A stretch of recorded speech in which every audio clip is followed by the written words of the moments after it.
Hey everybody, it's Jason Blaha here, and once again it is time for my client Robert's vlog. And Robert, being a former hard gainer, you guys saw, I think in the last one, definitely him shirtless benching versus the original very first video in this clip. I think you guys can see the massive difference. It's 20 kilos, which is like over 20 kilos actually, which is going to be like 45 pounds of body weight gain. And the guy's still at a healthy body fat. Right, this is what we've done in 2 years. It's what we've done in 2 years. Now, benching is, of course, a little bit still of an issue for him. We have some shoulder issues that he's always had. He only benches close grip. So we run a pretty low training max of that, with 100 kilos. But his squat training max is almost at 4 plates. We hit a 4-plate squat for a true max, 4 plate per side.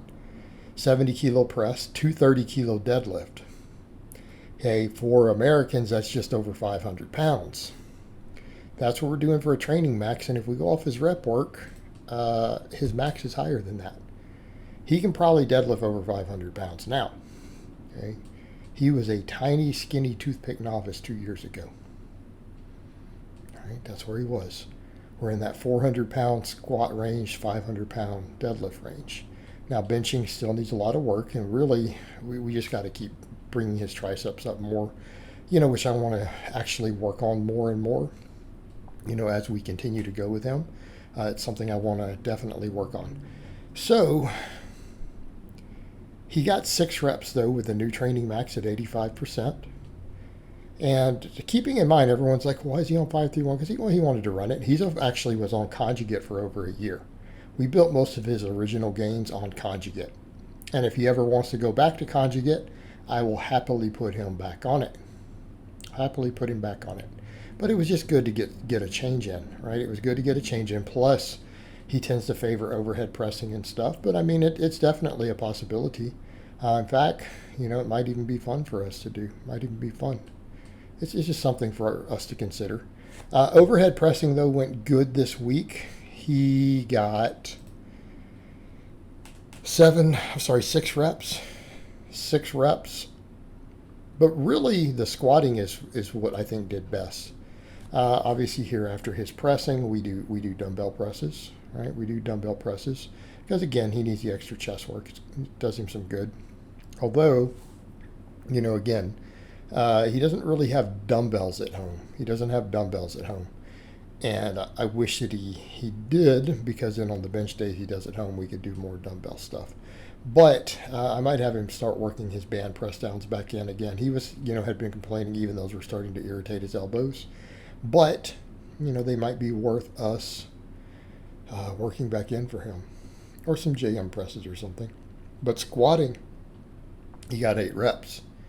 All right, getting 8 reps tells us his squat is getting up there.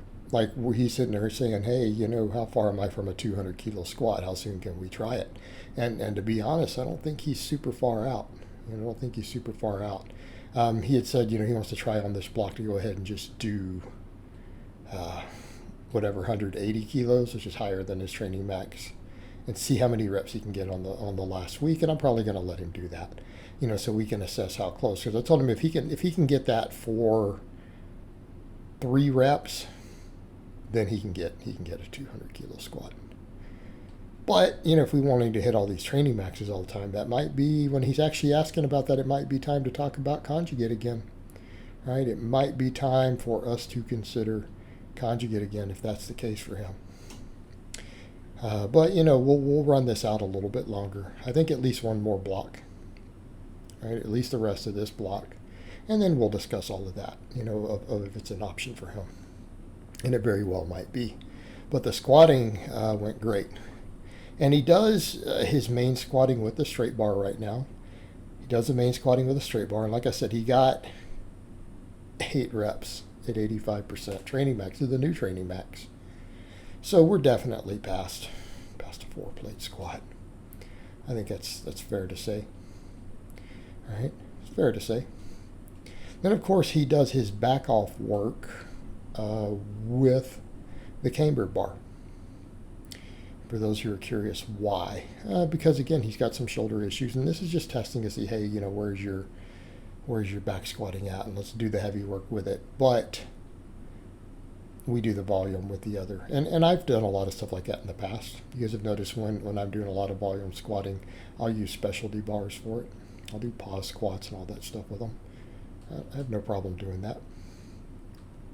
I don't think there's anything wrong with that. In fact, I mean, it might be something I actually need to do this next week myself. Maybe I should do some deep pause squats with my safety squat bar. But a lot of my guys, I let them do that. They'll do their main peak sets with the primary bar, and then we do some of their back off work with the specialty bars if they're reasonably advanced lifters. And my novices don't need to do that, even a lot of my intermediates. But I have some more advanced lifters, guys who are benching up past 3 plates and stuff, who I let them do their back off work with their different bars, their different specialty bars. All right? And we do that just to change the movement pattern up a little bit, to help them with that a little bit. And it's not a bad idea. And I mean, I do a lot of that myself. I rotate the dumbbells and specialty bars and stuff, even on my conjugate. So it's squat day, of course, we do that. We do back off squats. We do hanging leg raises, right? It's like we do pull-ups. We do dumbbell presses, all that good stuff on the other press days.